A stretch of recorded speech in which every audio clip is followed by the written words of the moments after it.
ఎన్ని దూషణ మాటలు మాట్లాడుతున్నారు. అవును. అందులో మరియమ్మను గూర్చి అసలు చాలా కూలు కాదు. అసహ్యంగా ఎంత మాట్లాడుతున్నారు. అసహ్యం అంటే నోరు తెరిచి ఆ! పలకలేని పదాలు, మాటలు మాట్లాడారు. ఇవాళ నేను చెప్తున్నాను, షాలేము రాజు గారు మాట్లాడింది ఆయన ఏమి తప్పు మాట్లాడలేదు. హ్మ్. ఒకవేళ ఆయన మీద కేసులు పెట్టాలి, ఎఫ్ఐఆర్‌లు ఉరిదీయాలంట రాయాలి, ఉరి ఏకంగా. తీయాలి. అంటే అది ఉరి తీయాలనేది అది వ్యంగ్యంగా మాట్లాడినటువంటి మన మ సహాయకుడు ఆయన కూడా హ్మ్. దళిత ఉద్యమకారుడే. హ్మ్. షాలేం రాజు గారికి ఆయన కూడా అభిమాని. హ్మ్.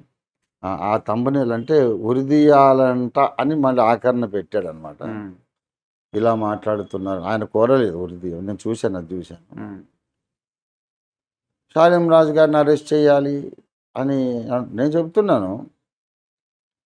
ఎవరో అన్న మాట ఇలాగ ఆయన తన ఇంట్లో వాళ్ళకి చెప్పుకున్న దాన్ని వైరల్ చేసి ఆ! ఇలా చెప్పడం ఎలా ధర్మము? హ్మ్. హైందవ ధర్మాన్ని ఆయన ఎలా దూషించినట్టు? హ్మ్. హిందూ దేవి దేవతల పేరెత్తలేదు. హ్మ్. హిందూ ధర్మము పేరెత్తలేదు.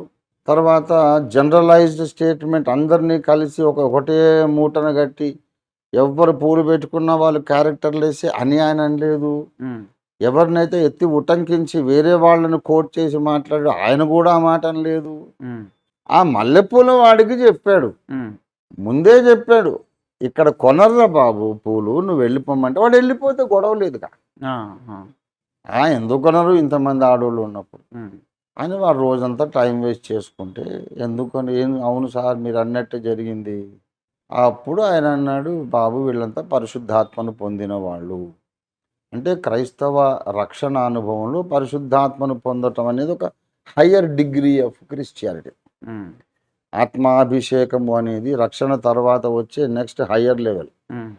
అట్లాంటోళ్ళు వీళ్ళు. హ్మ్. పరిశుద్ధాత్మను పొందిన వాళ్ళకు వైరాగ్యం ఉంటుంది. హ్మ్. గనుక వాళ్ళు ఇంట్రెస్ట్ ఉండదు బాబు. అదే నేను జెప్పాను. అని ఆ పెద్దాయన ఎవరో వేరే ఆయన షాలేం రాజు గారు కాదు. హ్మ్. ఆయనకు జెప్పాను. హ్మ్. అందుకే జెప్పాను కదరా బాబు, నీకు 4 పైసలు రావాలి. హ్మ్. ఆ!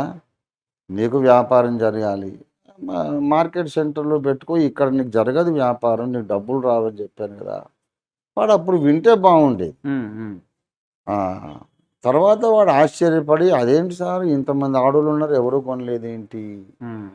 అన్నదానికి జవాబిచ్చాడు. హ్మ్. ఇందులో షాలేం రాజు గారి తప్పేంటి? హ్మ్. సమంజసంగా ఆలోచించాలి గదా! హ్మ్. ఆయన మీద దూషణ, మరియమ్మ తల్లి మీద దూషణ, హ్మ్.